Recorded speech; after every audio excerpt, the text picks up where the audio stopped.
Steak tartare. It was Mr. Bean's birthday, and he wanted to enjoy it. What could he do? How can I make this important day a happy day?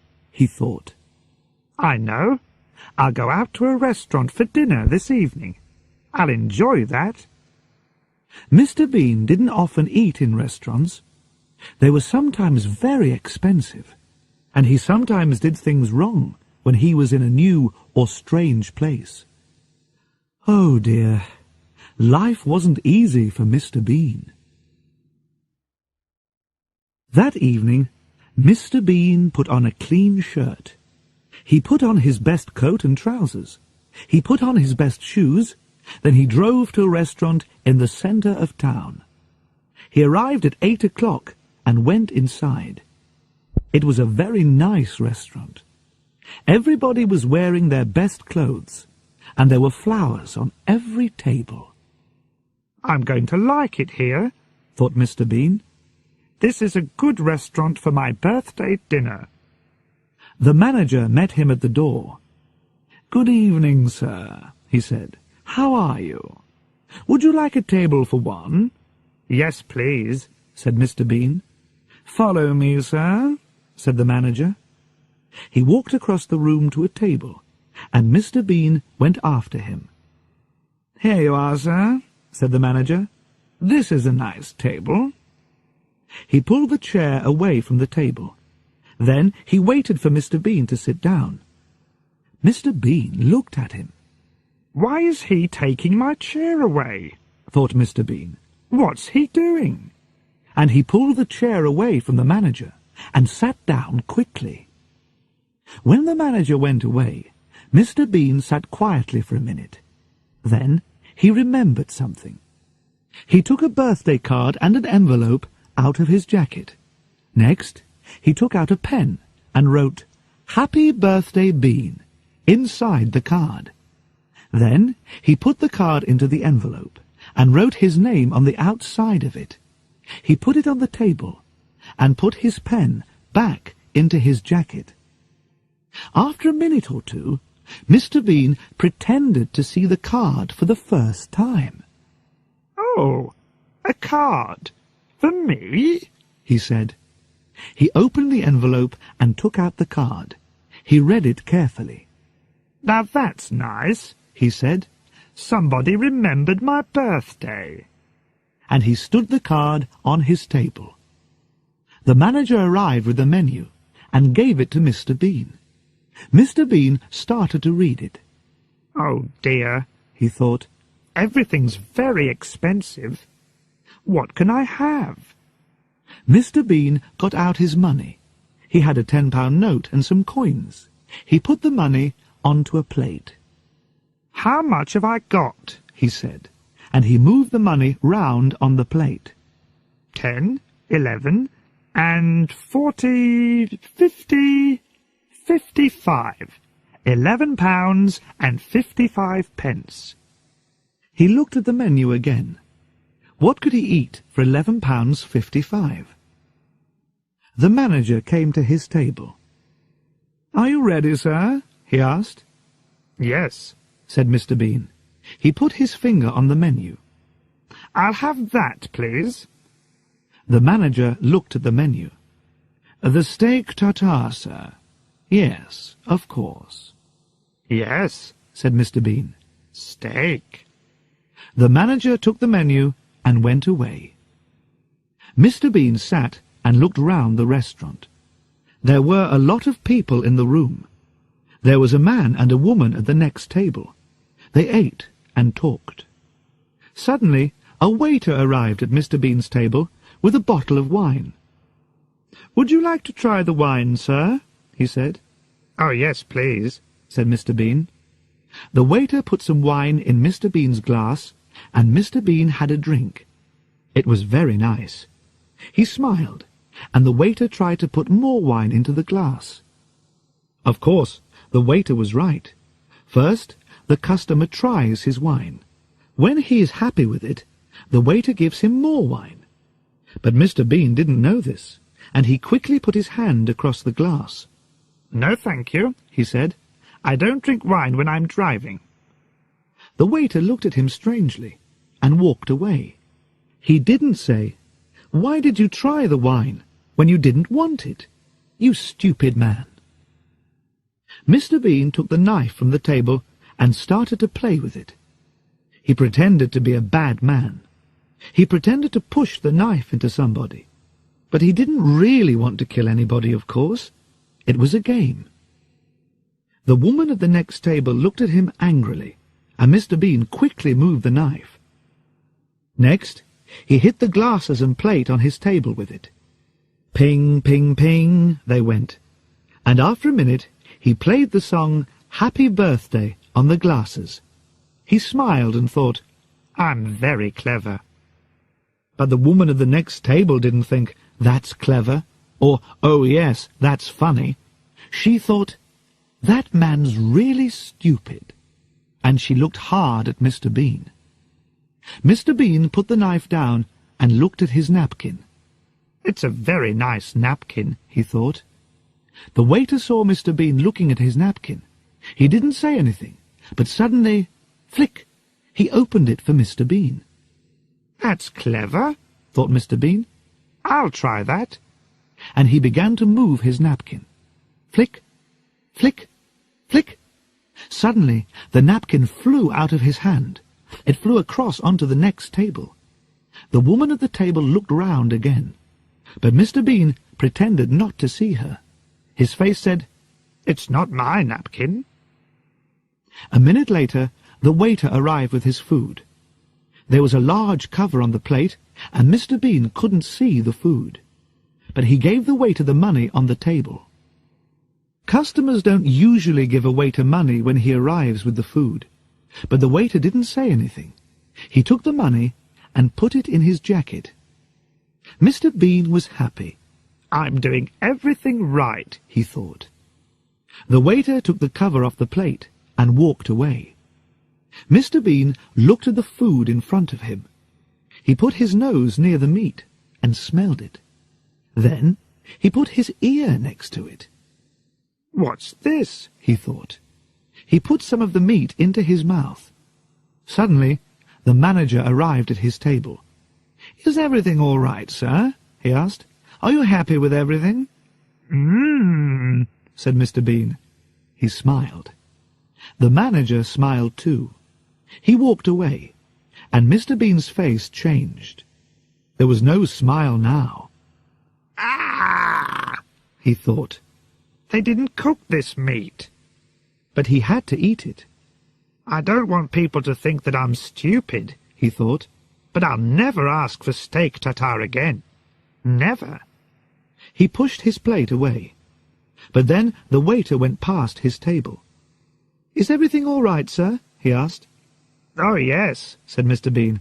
He smiled. "Yes, everything's very nice, thank you." He smiled and pretended to eat some meat. But the waiter went away before Mr. Bean put it into his mouth. "What can I do with it?" he thought. "I can't eat this. Where can I hide it?" Then he had an idea. Carefully, he put the meat into the mustard pot and put the cover on it. "Where can I put some now?" he thought. "I can't eat it, so I've got to hide all of it. Oh, yes, the flowers." He took the flowers out of the vase, but then the manager went past, so Mr. Bean pretended to smell the flowers. Very nice," he said. The manager smiled and walked away. Quickly, Mr. Bean put some meat into the vase and pushed the flowers in on top of it. He looked round the table. "Where next?" he thought. "Yes, the bread." He took his knife and cut the bread roll. Then he quickly ate the middle of it. Now he could push some meat inside the roll. He did this. Then he put the roll down. He looked at the meat on his plate. "There's a lot of it," he thought. "Where can I hide it now?" He looked at the small plate on the table. Perhaps he could hide some meat under the plate. He looked round. "Nobody's watching me," he thought. So He took more meat from the big plate in front of him and put it under the small plate. Then he pushed down hard with his hand. The waiter walked past his table again. Mr. Bean smiled at him and put his arm on the plate. After the waiter went away, he pushed down on the small plate again. "That's better," he thought. "Now you can't see the meat. Good. But there's more meat. Where can I hide it?" He looked round the table. "The sugar pot," he thought. "But it's got sugar in it. What can I do?" He thought quickly. Then he put some sugar into a wine glass. Next, he put some of the meat into the sugar pot. Then he put the sugar from the wine glass on top of it. "Good," he thought. "Nobody can see it in there." Suddenly, Mr. Bean could hear music. "Where's that coming from?" he thought. He looked round and saw a man with a violin. After a minute or two, the man came across to Mr. Bean's table and played for him. Mr. Bean smiled. "This is nice," he thought. Then the man saw Mr. Bean's birthday card, and the music changed. The man started to play Happy Birthday. The people at the other tables looked round when they heard the song. Who's having a birthday, they thought. Then they saw Mr. Bean and smiled at him. Mr. Bean smiled back at them. He pretended to eat some of the meat, but he didn't put it into his mouth. The man with the violin walked round Mr. Bean's table and watched him. He played his violin and waited for Mr. Bean to eat the meat. And he waited, and waited, and waited. "I'll have to eat some," thought Mr. Bean. "He'll only go away when I eat it." So he put the meat into his mouth, and the man with the violin turned away to the next table. The meat was in Mr. Bean's mouth, but he didn't want to eat it. He wanted to put it somewhere. But where? He looked at the man with the violin. He moved quickly. He pulled open the back of the man's trousers and opened his mouth. The meat fell inside the trousers. He smiled. "That was clever," he thought. The man with the violin moved round the next table. He played a song to the man and the woman. The music was very beautiful. They listened and drank their wine. They watched the man with the violin, so their eyes weren't on Mr. Bean. Nobody's eyes were on Mr. Bean. He saw this, and he had an idea. Mr. Bean quickly took the woman's bag from the floor. He opened it and pushed some meat inside it. Then he put the bag on the floor again. But when he did this, he accidentally put his foot out. The waiter walked past with some plates of food, and he fell over Mr. Bean's foot. The plates fell onto Mr. Bean's table and onto the floor. There was a loud crash, and the people at the other tables looked up quickly. "What happened?" they said. Then they saw the waiter on the floor. "Oh dear," they said. Now Mr. Bean had another idea. Here was the answer to his problem. He moved very quickly. He pushed the meat from his plate onto the table with the other food. Then he pretended to be very angry. "Look, you stupid man," he said to the waiter. "Oh, look at this." The waiter got up from the floor. "I'm sorry, sir," he said. "I'm really very sorry." The manager arrived at the table. "I'm very sorry too, sir," he said. "Oh, the food." "Yes, it's everywhere," said Mr. Bean. "Look, it's in the mustard pot, it's in the bread roll, it's in the vase of flowers." He took the woman's bag from the floor. "And it's in here." He pulled open the back of the violin player's trousers. "And here." The waiter couldn't understand it. "Go back to the kitchen," the manager told him, and the waiter went away. Then the manager turned to Mr. Bean. "Please, sir, he said. "Come with me." "What?" said Mr. Bean. "Oh, yes, all right." The manager took Mr. Bean to a clean table. "Sit here, sir," he said. Mr. Bean sat down. "Thank you," he said. The manager opened Mr. Bean's napkin. Then he got the birthday card from the other table. He put it on Mr. Bean's clean table. "Thank you," said Mr. Bean. The man with the violin came across and played Happy Birthday to him again. Mr. Bean smiled. Now everything was all right. "Now I can start again," he thought. "And this time I'll do everything right." The waiter arrived at Mr. Bean's table. He put a plate in front of Mr. Bean. The manager smiled and took off the cover. Mr. Bean looked down, and he stopped smiling. There, in front of him, was a very large plate of steak tartare. The laundrette. A lot of Mr. Bean's clothes were dirty. "I'll go to the laundrette this morning," he thought. "I'll take the car." He put his dirty clothes into a very large black bag and took the bag out to his car. He put it inside. Then he got in and drove to the laundrette. The laundrette wasn't very busy that morning. Before Mr. Bean arrived, there were only 2 women there. The younger woman was with the laundrette manager. "I've got to wash a lot of clothes," the young woman said to the manager. "I'll want a big washing machine." "This is one of our bigger machines," said the manager. "Use this." At that minute, Mr. Bean arrived. He had the black bag on his back, and he couldn't get it through the laundrette door. "Oh," he said. He pulled and he pushed.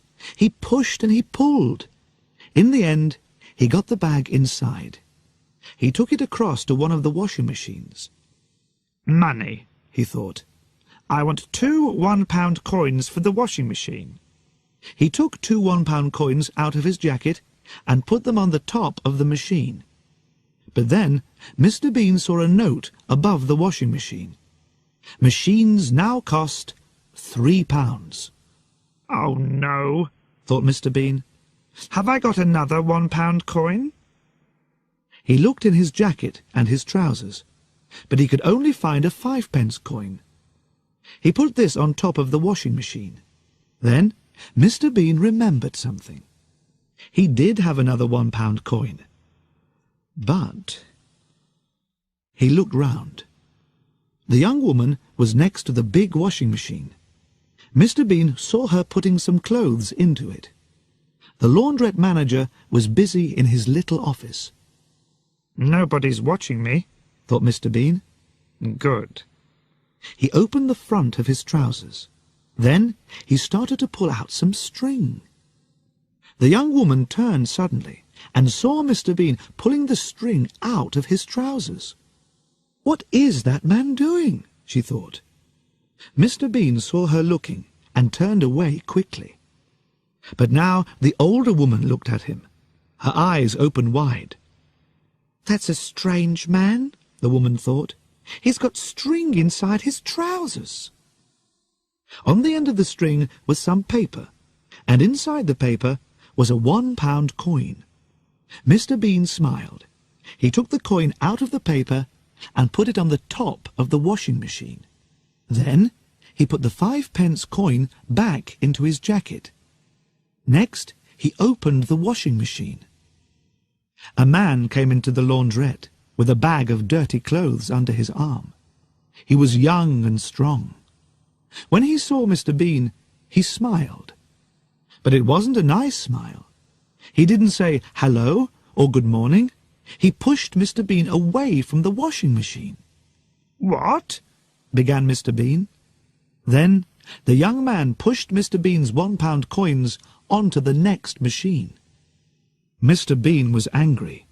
He turned round to speak angrily, but then he saw the young man taking a white karate suit out of his bag. "A karate suit," thought Mr. Bean. so he can fight. Perhaps I won't say anything. The young man pushed his white karate suit into the washing machine. Then he put some money into the machine and sat down on a chair. He took a magazine out of his bag and began to read. Mr. Bean started to put his clothes into his washing machine. There were some pairs of underpants. Monday, he said, and he put one pair into the machine. Tuesday, he put the next pair into the machine. Thursday, Friday, Saturday. 3 pairs went into the machine. Mr. Bean stopped. Wednesday, he thought. Where are Wednesday's underpants? Oh, it's Wednesday today, and I'm wearing them. What could he do? He had to wash them, so he had to take them off. He looked round. Where can I go? He thought. There was a partition near the washing machines. I'll go behind that, he thought.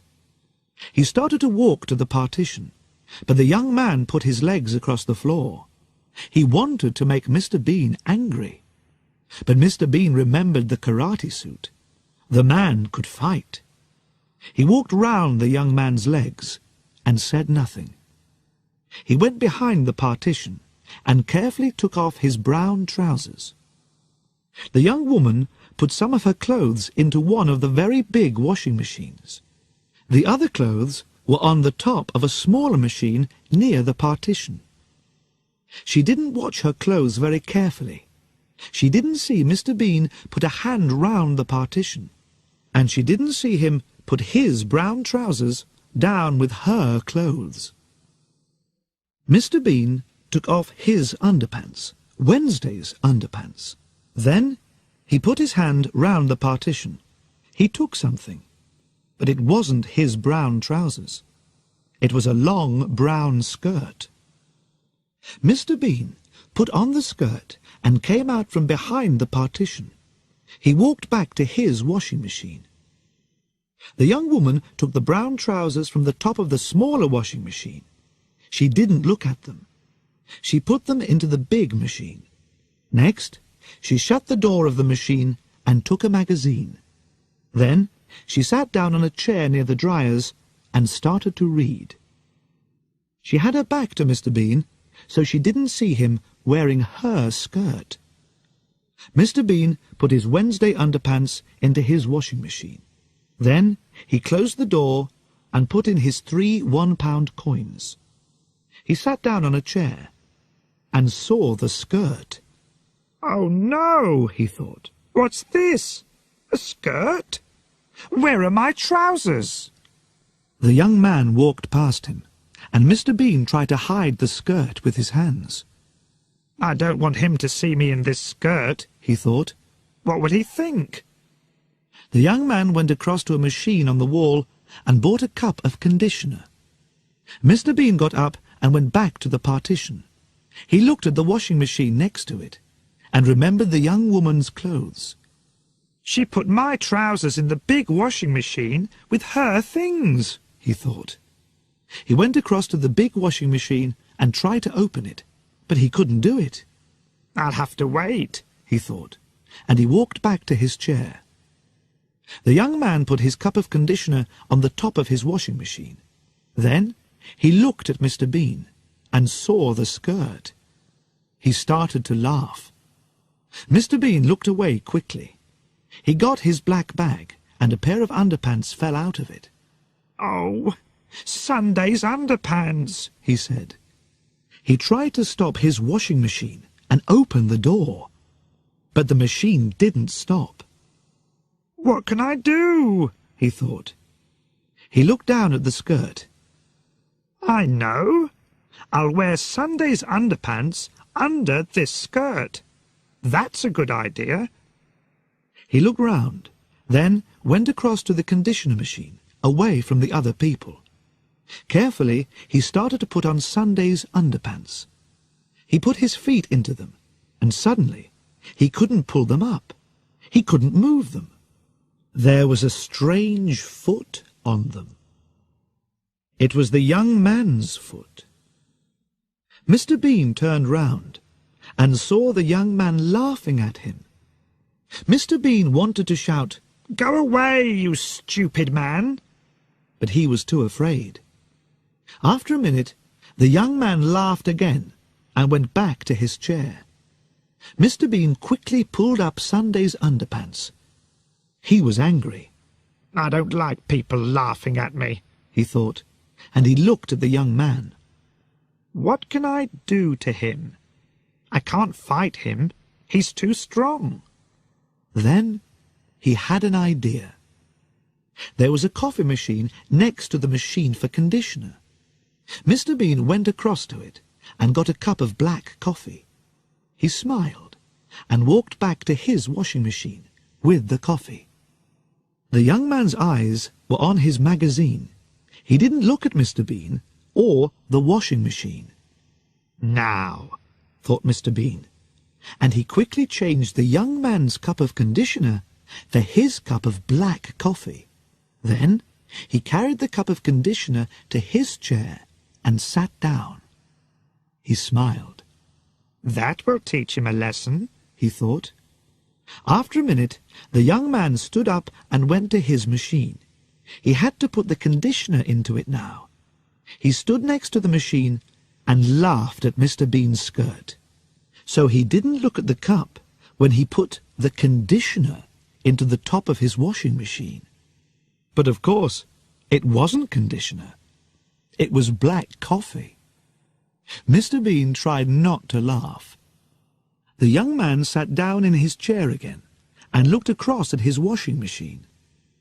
There was a window in the door, and the young man could see his white karate suit going round and round in the water. But the suit wasn't white now. It was brown. "What?" he shouted. He jumped up. He ran across to the cup and looked inside it. Then he put it to his nose and smelled it. "Coffee!" he shouted. Then he looked across at Mr. Bean. "Did you?" Mr. Bean didn't answer, but his face said, "Who? Me?" He pretended to drink his cup of coffee, but it wasn't coffee. It was conditioner. The young man went to find the laundrette manager. Mr. Bean stopped drinking and said, "Ah!"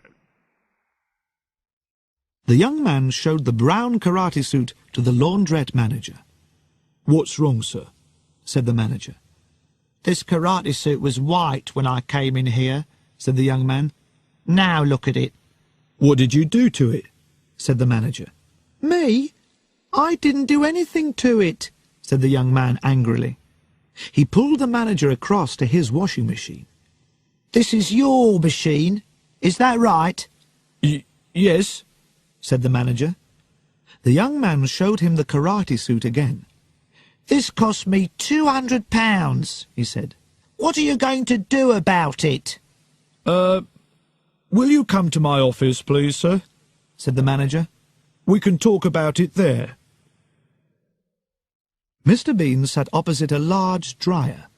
His underpants and other things were in the machine. They were clean now and nearly dry. Mr. Bean waited. After a minute, the dryer stopped. He got up and opened the door. Then he started to take out his clothes. A minute or two later, the young woman came to the next dryer and started to take out her clothes. They were dry too. "Perhaps my trousers are in there," thought Mr. Bean. The young woman took some clothes out of the machine and put them into a bag. Then she went back to the big washing machine for her other clothes. Mr. Bean moved quickly. He started to look through her clothes for his trousers, but he couldn't find them. "Where are they?" he thought. "They're here somewhere. Wait a minute. Perhaps she left them in the dryer." So he looked inside it. First, he put his head into the machine. "I can't see anything," he thought. "It's too dark." Next, he climbed into the machine. The young woman was busy at the big washing machine. She didn't see Mr. Bean climb into the dryer. Then she took something out of the big washing machine. Her eyes opened wide. "What's this?" she thought. "A pair of trousers? I haven't got any brown trousers." She threw them onto one of the other washing machines. Then she took her clothes across to the dryer. Mr. Bean was inside the dryer. "Where are my trousers?" he thought. Suddenly, the woman's washing began to fly into the machine. A skirt, a dress, and some shirts. "What?" began Mr. Bean. Then the dryer door shut with a bang. "Oh, no!" thought Mr. Bean. He turned and climbed back to the door. "Help!" he shouted through the window in the door. "There's somebody in here!" But the woman couldn't hear him. She took a pound coin and put it into the dryer. Mr. Bean hit the window in the dryer door. Bang! Bang! But nobody heard him. "I can't get out!" he shouted. Suddenly, it was very hot inside the dryer. There was a noise, and the machine started. The clothes began to go round and round, and Mr. Bean began to go round and round, and round and round.